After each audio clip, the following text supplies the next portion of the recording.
उधर यूक्रेन की खुफिया एजेंसी ने दावा किया कि रूस उसके खिलाफ जंग में जिन आधुनिक हथियारों का इस्तेमाल कर रहा है उनमें अमेरिका के उपकरण लगे। यूक्रेन के इस दावे के बाद यह सवाल उठने लगा कि क्या रूस और अमेरिका के बीच हथियारों को लेकर कोई सीक्रेट डील हुई है। और यह सवाल इसलिए उठा क्योंकि यह अमेरिका ही है जो रूस की हर चेतावनी का जोरदार जवाब देते हुए नजर आता है। यह अमेरिका ही है जिसने जंग छिड़ने से पहले से ही यूक्रेन की पीठ पर हाथ रख दिया था, यानी उस वक्त से ही जब रूस यूक्रेन पर आंखें तरेर रहा था। अमेरिका उसके साथ खड़ा दिखाई दे रहा था और रूस के यूक्रेन पर हमले के बाद तो ऐसा लगा मानो अमेरिका का रूस से बड़ा दुश्मन कोई हो ही नहीं। बाइडेन खुलकर पुतिन के खिलाफ बड़े बड़े बयान देने लगे। बाइडेन ने तो पुतिन को युद्ध अपराधी तक बता दिया था। और अपने इसी आक्रामक रुख से अमेरिका ने पूरी दुनिया को यह संदेश देने की कोशिश की थी कि वो जंग में अंत तक रूस के खिलाफ यूक्रेन के साथ खड़ा रहेगा, जिसके बाद अब तक की जंग में ऐसा दिखाई भी दिया। अमेरिका ने यूक्रेन की हर तरह से मदद की। रूस की सेना को जवाब देने के लिए कई बार आधुनिक हथियारों की खेप यूक्रेन भेजी। जब जब ज़ेलेंस्की ने बाइडेन की तरफ उम्मीद भरी नजरों से देखा, उन्हें कभी निराश नहीं होना पड़ा। लेकिन अब उसी यूक्रेन की खुफिया एजेंसी जो दावा कर रही है वो अमेरिका पर ही सवाल खड़ा कर रहा है। और सवाल ये कि क्या युद्ध में यूक्रेन की मदद करने वाला अमेरिका रूस को ऐसे उपकरण बेच रहा है जिनका इस्तेमाल वो अपने हथियारों में कर रहा है। क्योंकि यूक्रेन की खुफिया एजेंसी ने जो दावा किया उसके मुताबिक जंग के दौरान जब्त किए गए और मार गिराए गए रूसी हथियारों में बड़े पैमाने पर अमेरिका में बनी माइक्रोचिप लगी मिली। और यूक्रेन की खुफिया एजेंसी ने रूस के ऐसे ही हथियारों का जिक्र भी किया जो उसकी सेना ने जब्त किए थे या फिर जंग में ढेर कर दिए थे।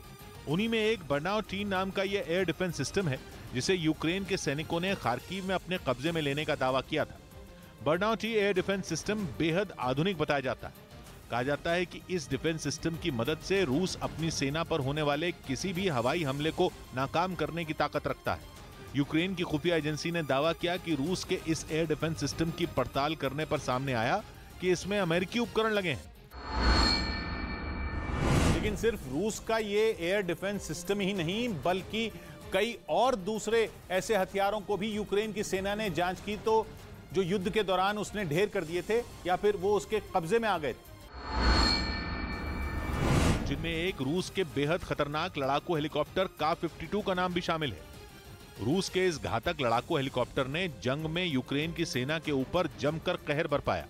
रूस ने कई बार ऐसा दावा किया कि उसके लड़ाकू हेलीकॉप्टर की मार से यूक्रेन की सेना के कई ठिकाने पूरी तरह तबाह हो गए थे। लेकिन यूक्रेन ने भी रूस के लड़ाकू हेलीकॉप्टर का-52 को ढेर कर देने की बात कही। और अब इसी लड़ाकू हेलीकॉप्टर में यूक्रेन अमेरिका में बनी माइक्रोचिप लगी होने का दावा कर रहा है।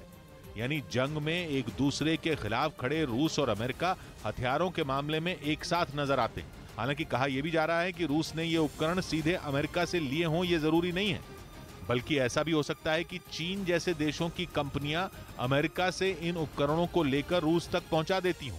कुछ दिनों पहले ब्रिटेन ने भी चीन की कंपनियों पर ऐसे ही आरोप लगाए थे कि वो उनसे हथियारों में इस्तेमाल होने वाले उपकरण खरीदकर रूस तक पहुंचा रही। वहीं खबर है कि यूरोपियन यूनियन ने पुतिन को बड़ा आर्थिक झटका देने के लिए रूस से आने वाले 2/3 तेल के आयात पर प्रतिबंध लगा दिया। इस फैसले के बाद कच्चे तेल के दाम में एक बार फिर उछाल आ गया और यह दावा किया गया कि यूरोपियन यूनियन के इस कदम से दुनिया भर के देशों में पेट्रोल और डीजल के दाम तेजी से बढ़ जाएंगे। मतलब यह कि यूक्रेन पर बरसते बमों और मिसाइलों का असर उन मुल्कों पर भी हो रहा है जिनका जंग से दूर दूर तक कोई लेना देना नहीं।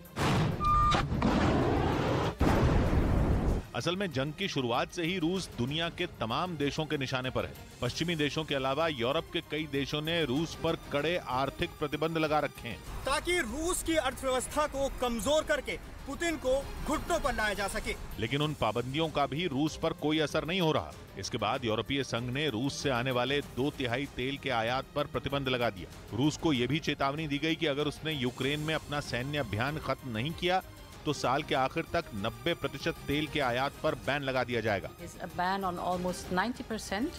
of all Russian oil imports by the end of the year. दावा है कि पहले से ही कई तरह के आर्थिक और राजनीतिक प्रतिबंध झेल रहे रूस को यूरोपियन यूनियन का ये फैसला बड़े पैमाने पर आर्थिक नुकसान पहुंचा सकता है। लेकिन इस फैसले के बाद कच्चे तेल की कीमत आसमान पर पहुंच गई है। इसका असर उन देशों पर होगा जहां पहले से ही लोग तेल की बढ़ी कीमतों की वजह से परेशान हैं। रूस ने पोलैंड के बाद हॉलैंड को भी तेल और गैस देना बंद कर दिया। रूस ये साफ कर चुका है कि अगर यूरोप के देशों को तेल और गैस चाहिए तो पेमेंट रूबल में करनी होगी। रूबल रूस की करेंसी है और पुतिन ने अपने देश की करेंसी को ही अपना सबसे बड़ा हथियार बना लिया। डेली मेल ने अपनी रिपोर्ट में लिखा कि हॉलैंड की सरकार ने रूस को रूबल में पेमेंट करने से इनकार कर दिया, जिसके बाद रूस ने वहां तेल और गैस भेजना बंद कर दिया। रूस ने जब से तेल के लिए यूरोप के देशों को ब्लैकमेल करना शुरू किया है, वहां तेल के दाम आसमान छूने लगे। लेकिन यूरोपियन यूनियन ने ठान लिया है कि वो रूस से लेन देन नहीं करेगा। यूरोप के देश दिखाना चाहते हैं कि रूस के तेल और गैस के बिना भी उनका काम चल सकता है। लेकिन इस मुद्दे पर वहां एकता नजर नहीं आ रही, क्योंकि हंगरी ने रूस से लेन देन बंद नहीं किया। वहां के प्रधानमंत्री विक्टर ऑर्बैन ने कुछ दिन पहले ही वहां इमरजेंसी लगाई थी और इसे नाम दिया था स्टेट ऑफ डेंजर। ऑर्बैन को पुतिन का समर्थक कहा जाता है और उन्होंने साफ कर दिया कि वो जंग की वजह से हंगरी के लोगों का नुकसान नहीं होने देंगे। Magyarországnak ebből a háborúból ki kell maradnia, és meg kell védenie a családok anyagi biztonságát. Hungary की ऊर्जा की जरूरत का 65% रूस के तेल और गैस से पूरा होता है। इसी वजह से हंगरी कोई रिस्क नहीं लेना चाहता। लेकिन यूरोप के बाकी देश इस बात को नहीं समझ रहे। वो अपनी अकड़ में रूस से रिश्ता तोड़ने पर उतारू हैं। डेली मेल ने दावा किया कि हॉलैंड ने भी रूस को हेकड़ी दिखाई और रूस की सबसे बड़ी एनर्जी कंपनी गज़प्रॉम से रूबल में लेन देन करने से मना कर दिया।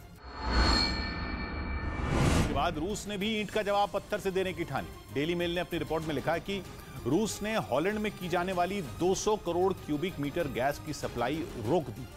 हॉलैंड की ऊर्जा की जरूरतों का करीब 15% रूस पूरा करता है, जो यूरोप के बाकी देशों से कम है। हॉलैंड की दलील है कि अगर रूस उसे तेल और गैस नहीं देगा तो भी उसका काम चल जाएगा। हॉलैंड के प्रधानमंत्री ने ब्रसल्स में हुई यूरोपियन यूनियन की बैठक में यह बात कही, लेकिन उस बैठक में मौजूद यूरोप के कई देश ये बात मानने से हिचकते दिखे, क्योंकि वहां 40% तेल और गैस रूस से मंगाई जाती है। यूरोपियन यूनियन रूस पर प्रतिबंध कड़े करने के लिए नया प्रस्ताव लाया है, लेकिन पेच यह है कि अगर इस प्रस्ताव को पास करने के लिए सभी 27 देशों की मंजूरी जरूरी है, जो मौजूदा हालात में मुश्किल लग रही है।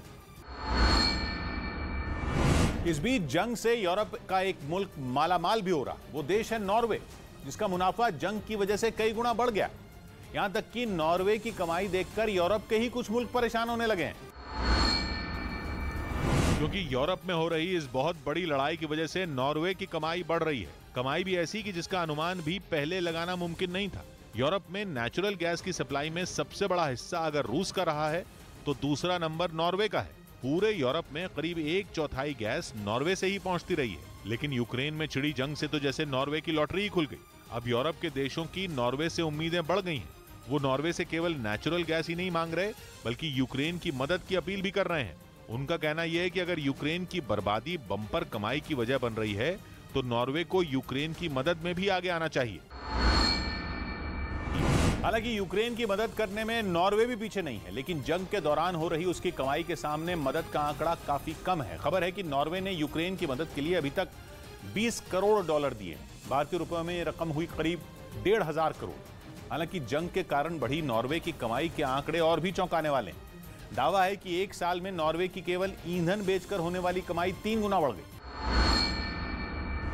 मौजूदा कारोबारी साल में नॉर्वे की सरकार को $9,700 करोड़, मतलब करीब 7.5 लाख करोड़ रुपए से ज्यादा की कमाई का अनुमान है।